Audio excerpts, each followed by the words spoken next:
Salut à tous, c'est BizBiz. Alors aujourd'hui, on se retrouve. Donc ça fait longtemps, samedi matin, qu'on n'avait pas fait les pronos. Donc on a arrêté, avant c'était pour les championnats. Et là, on va commencer avec les huitièmes de finale de la Coupe du Monde. Parce que ça commence cet après-midi avec le choc entre la France et l'Argentine. Donc juste avant, pour ceux qui veulent faire des paris sportifs, vous pouvez avec Betclic créer un compte. Et vous faites un petit dépôt, je sais pas, entre 10 et 100 euros. Et votre premier pari est remboursé. Donc, même si vous perdez, vous pouvez récupérer votre argent sur votre compte.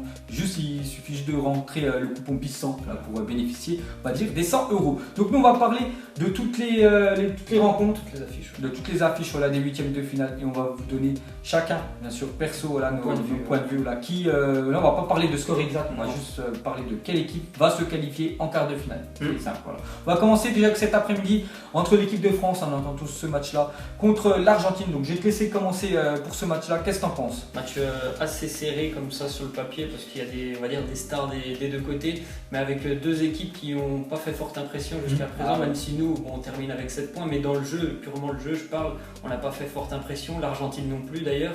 Donc un match assez équilibré, je vois quand même la France légèrement favorite et pour moi on va s'imposer parce qu'on a certainement plus de certitude que les Argentins et j'ai l'impression que franchement cette équipe argentine elle a vraiment des points faibles qui sont assez incroyables à certains postes et il n'y a pas beaucoup de collectifs dans cette équipe, ils s'en remettent beaucoup à Messi, ils sont peut-être en plus vraiment en train de lâcher leur sélectionneur, donc je trouve vraiment qu'il y a quand même des choses qui permettent à l'équipe de France de se qualifier. Donc pour moi les Bleus vont passer. Ok, donc moi je serais moins optimiste que toi. Moi je mettrais plus que l'équipe d'Argentine va éliminer l'équipe de France. Bien sûr, je soutiens à 100% l'équipe de France. Je suis français, j'aimerais tellement avoir le prono fou, mais pour moi je ne sais pas, je le sens qu'ils vont éliminer, qu'ils vont faire un gros match. Déjà ils ont galéré pour sortir de cette phase de poule. Bien sûr l'Argentine, c'est quand même un miracle qu'ils sortent, surtout en ayant perdu un match 3-0. Et j'en suis sûr qu'ils vont faire une grosse prestation contre l'équipe de France et qu'ils vont éliminer cette équipe de France. J'espère avoir faux. Verdict bien sûr à 17h45. Ensuite ce soir il y aura un choc aussi, très beau match entre encore une équipe sud-américaine et une équipe européenne. Donc ça sera l'Uruguay contre le Portugal. Donc on va faire on va à chaque fois commencer. Donc moi cette fois-ci je vais plus dire l'équipe européenne, le Portugal pour moi vont éliminer l'équipe d'Uruguay. Donc l'Uruguay déjà c'est simple, 3 matchs en phase de poule, 3 victoires. Grosse équipe, mais le problème peut-être c'est qu'ils ont joué la Russie, l'Arabie Saoudite, l'Égypte. C'est pas non plus des monuments bien sûr, des nations mondiales on peut dire.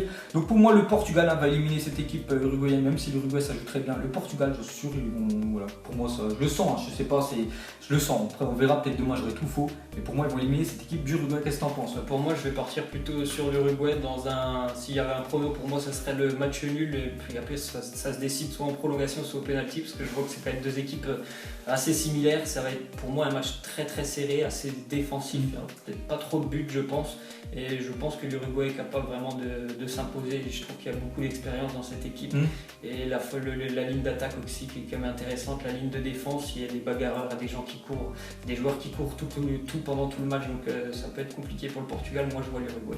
Ok, donc pour l'instant deux pronos, on est à l'inverse à chaque fois. On verra bien sûr demain. Ensuite il y aura l'Espagne contre la Russie, donc ça sera demain 16h.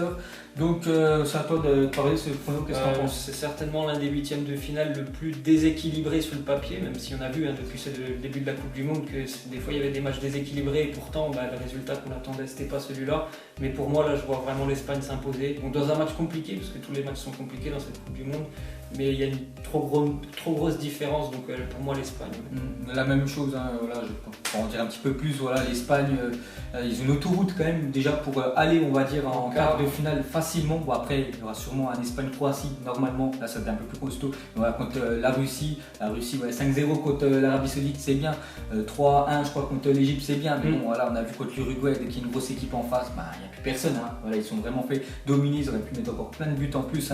L'Uruguay donc contre l'Espagne, ça sera trop compliqué bien sûr pour la Russie, même si c'est le plus organisateur, même s'il y a tout le public derrière eux, ça va être trop chaud, donc moi aussi je mettrai l'Espagne. Ensuite ça sera demain soir à 20h, donc un match entre la Croatie, donc Croatie vraiment une équipe surprenante, 3 matchs, 3 victoires, 3-0 quand même à l'Argentine, et ils vont jouer contre le Danemark. Donc Danemark, une équipe que j'apprécie pas trop vu ce qu'ils ont montré contre l'équipe de France à défendre tout le match. Je suis sûr qu'ils vont faire le même genre de match, Voilà, ils vont essayer de défendre et peut-être par une occasion, pourquoi pas essayer de marquer un but. Donc moi je partirais quand même sur une victoire de la Croatie. Enfin pour moi ce serait la Croatie qui a passé, mais je partirais plus sur un match nul, voilà, sur ce match-là. Mais à la fin du temps réglementaire, enfin, une prolongation ou au tir au but, je mettrais la Croatie qui passe. C'est mon point de vue. Qu'est-ce que t'en penses? Moi aussi je vois la Croatie passer. Par contre je pense pas que le Danemark va faire le même style de match contre l'équipe de France. Ils sont pas obligés de défendre en fait là.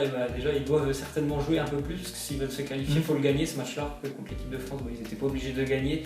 Mais pour moi, je trouve que la Croatie, techniquement, collectivement, elle est supérieure au Danemark. Il y a beaucoup plus de poids offensivement, donc je vois la Croatie s'imposer aussi. D'accord. Ensuite, ça sera lundi à 16h. Donc, il y aura un beau Brésil contre le Mexique. Donc, vraiment un beau choc. Donc, qu'est-ce que tu en penses, toi? Je vois le Brésil s'imposer. C'est pas flamboyant ce qu'ils nous montrent depuis le début de la compétition, mais c'est solide quand même. Franchement, ils ont encaissé, c'est efficace. Ils ont encaissé un but sur un corner contre la Suisse. Bon, c'était le premier match, et puis après on a vu 2-0. Ils sont en train, en plus j'ai trouvé par rapport au match face à la Serbie, de monter en puissance. Neymar aussi. Donc franchement, je vois que du positif pour le Brésil. Donc pour moi, le Mexique, ça va être compliqué. On a vu quand même face à la Suède, on pouvait s'attendre à ce qu'ils ne perdent pas ce match. Mais moi, je le sentais un peu quand même qu'ils allaient le perdre ce match. Et on a vu que franchement, quand il y a du répondant en face, c'est quand même un peu plus compliqué pour les Mexicains. Et là, face au Brésil, je pense que ça va être trop compliqué pour eux. Donc pareil, moi aussi, je vois le Brésil éliminer cette équipe du Mexique. Pourquoi pas après pour le Mexique faire un match comme contre l'Allemagne. S'ils ont battu l'Allemagne, ils peuvent bien sûr battre cette équipe brésilienne qui joue souvent, bien sûr. C'est sur le même continent. Mais bon, le Brésil, ils ont encore beaucoup sous le pied. Ils sont vraiment tranquilles pour ces matchs de préparation. On a bien vu contre la Serbie, ils ont joué à 60%. Vraiment, s'ils se mettent à 100%, c'est un compresseur. Et même il y a encore le banc, il y a encore plein de joueurs qui peuvent faire la différence. Ils rentrent en cours de match. Donc le Brésil, je vois vraiment pas le Mexique poser des problèmes avec cette équipe brésilienne. Donc on verra le verdict bien sûr lundi. Ensuite ça sera à 20h lundi, il y aura un Belgique contre le Japon. Donc aussi pour moi une affiche quand même déséquilibrée. Donc je partirai directement sur une victoire de la Belgique, aussi surprenante, vraiment efficace. En phase de poule, 3 matchs, 3 victoires, rien à dire. En plus le sélectionneur belge a laissé au repos ces joueurs pour le dernier match. Vraiment les cadres, c'est Kevin De Bruyne, Lukaku, Eden Hazard, tout ça c'était sur le banc. Et contre le Japon, en plus le Japon ils ont perdu le dernier match contre la Pologne. Bon, j'avais pas regardé parce que je regardais Colombie-Sénégal en même temps. Mais je partirais sur une victoire des Belges qui est largement supérieure à cette équipe du Japon. Et c'est vraiment aussi une autoroute pour eux pour aller en quart de finale. Qu'est-ce que tu en penses? Pareil pour moi, la Belgique c'est l'une des affiches qui est encore une fois vraiment déséquilibrée sur le papier, bien sûr. Mais franchement, je vois pas comment la Belgique ne pourrait pas s'imposer face aux Japonais. Je les ai vus en plus sur les 3 matchs, les Japonais c'était pas trop mal quand même. Mais par exemple face à la Pologne, ils ont été vraiment très limités. Donc je les vois pas du tout poser des problèmes aux Belges qui semblent vraiment impressionnants en ce moment. D'accord. Ensuite, ça sera mardi, donc ce sera les 2 derniers matchs, les 2 derniers 8e de finale. On va commencer peut-être avec l'affiche, on va dire la moins prestigieuse, peut-être la moins spectaculaire. Mais elle est vraiment pas mal. C'est entre déjà 2 équipes européennes qui se connaissent bien, parce que peut-être ils jouent souvent soit en éliminatoire d'Euro ou de la Coupe du Monde, ou même en match amical. Donc ça sera la Suède contre la Suisse. Donc c'est à toi de pronostiquer. Vas-y, dis-moi ce que tu en penses. Je vais partir sur la Suède. Je trouve vraiment que la Suède a vraiment un bon groupe. Nous on l'a eu d'ailleurs dans le groupe de l'équipe de France pour les qualifications. Et il y a des choses quand même qui sont vraiment intéressantes chez les Suédois, notamment la débauche d'énergie qu'on a vu face aux Allemands, le match face au Mexique où ils méritent largement de s'imposer 3-0. Ils ont une très grosse défense, ils encaissent très peu de buts. Les Suisses aussi, ils sont certainement plus intéressants offensivement parce qu'ils ont des joueurs de qualité, mais je pense que la Suède défensivement peut poser beaucoup de problèmes et il y a du poids aussi offensivement avec Toivonen. Il y a des bons joueurs des 2 côtés. Donc pour moi la Suède est peut-être après prolongation, donc match nul, mais la Suède se qualifie pour moi. D'accord, moi je partirais directement sur une victoire sec et nette de l'équipe suédoise, qui est pour moi supérieure à cette équipe de Suisse, sur tous les plans. Tu as dit grosse défense de la Suède, ils arrivent à se créer pas mal d'occasions, même contre l'Allemagne, contre l'Allemagne où ils se sont fait dominer, ils ont perdu le match. Ils ont eu pas mal, ils auraient même dû bénéficier des pénaltys, un pénalty en première mi-temps. Donc pour moi la Suède est supérieure à la Suisse et je les vois vraiment continuer leur parcours en Coupe du Monde. N'oubliez pas quand même qu'ils sont passés au barrage, éliminer cette équipe d'Italie, donc c'est pas n'importe qui. Ils sont premiers du groupe. Donc ils peuvent aller loin, en plus ils peuvent après ils comptent soit Colombie ou Angleterre, donc pourquoi pas essayer de viser une demi-finale quand même de Coupe du Monde. Donc la Suède, je les vois éliminer cette équipe de Suisse. On va terminer avec le dernier match, ça sera un beau match là. Moi j'aime bien cette affiche. Ça sera entre la Colombie et l'Angleterre, donc Donc la Colombie, hein, n'oubliez pas, ils avaient perdu quand même leur premier match, ils sont arrivés premiers du groupe, hein, vraiment parfait pour eux. Angleterre, bon, j'étais déjà qualifié, hein, c'est juste le dernier match, il a fait un petit peu tourner. Donc moi sur ce match-là, je partirais plus sur une victoire quand même de la nation européenne. Voilà, l'Angleterre, j'ai vu aussi que les matchs, il y en a encore beaucoup sous le pied, hein, voilà, que ce soit contre la Tunisie ou même le Panama, même si le Panama c'est très faible. Bon après l'équipe qu'a joué contre la Belgique, c'était l'équipe, on va dire, pas celle-là qui c'était pas ça. Mais vu que tous les joueurs déjà de la sélection anglaise jouent tous ensemble, hein, les 23 évoluent en première ligue, voilà, ils se connaissent vraiment tous. Et pour moi, ils vont éliminer cette équipe de la Colombie, même si la Colombie ça joue très bien. Mais voilà, ils reposent vraiment tout sur Rames Rodriguez. Hein, et il est blessé. Voilà, il est blessé, t'es sûr? Hier, il est sorti déjà au bout de 20 minutes de jeu. Ouais. Au Sénégal, il est sorti au bout d'une demi-heure de jeu. Il a l'air vraiment pas très bien. Je sais pas s'il sera là pour le match contre l'Angleterre. Et quand il n'est pas là, c'est pas la même Colombie. C'est vrai. Et moi, je les ai vus. J'ai regardé presque tous les matchs de cette Coupe du Monde. Je les ai vus sur les 3 matchs. Défensivement, ils me semblent pas sereins. Quand même, les Colombiens, je les ai vus face au Japon. Ça a été très très compliqué face au Sénégalais qui a beaucoup de vitesse, comme un peu les Anglais avec Rashford. Beaucoup d'occasions le Sénégal devant la le Sénégal Colombie. aurait mérité pas de s'imposer, mais de se qualifier. Mais ça, c'est une autre question. Donc les Colombiens, pour moi, défensivement, il y a pas mal de problèmes. Ils reposent tous sur Rames. On ne sait pas s'il sera là pour le moment, il est toujours blessé.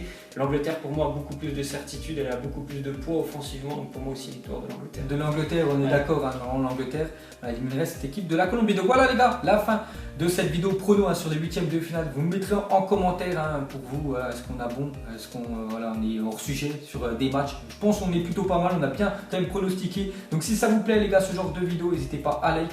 On essaiera de vous proposer, je sais pas c'est quand les quarts de finale, la première journée, je crois peut-être vendredi et samedi. Vendredi, donc on essaiera de faire la même genre de vidéo pour les quarts de finale. On essaiera de sortir ça soit jeudi soir ou vendredi matin, si on voit pas mal de likes, si ça vous intéresse. Donc nous on vous laisse et on vous dit à la prochaine et bien sûr, hein, en espérant que cet après-midi, hein, l'équipe de France gagne contre l'Argentine. Et les gars, ciao à tous et bonne journée. Ciao.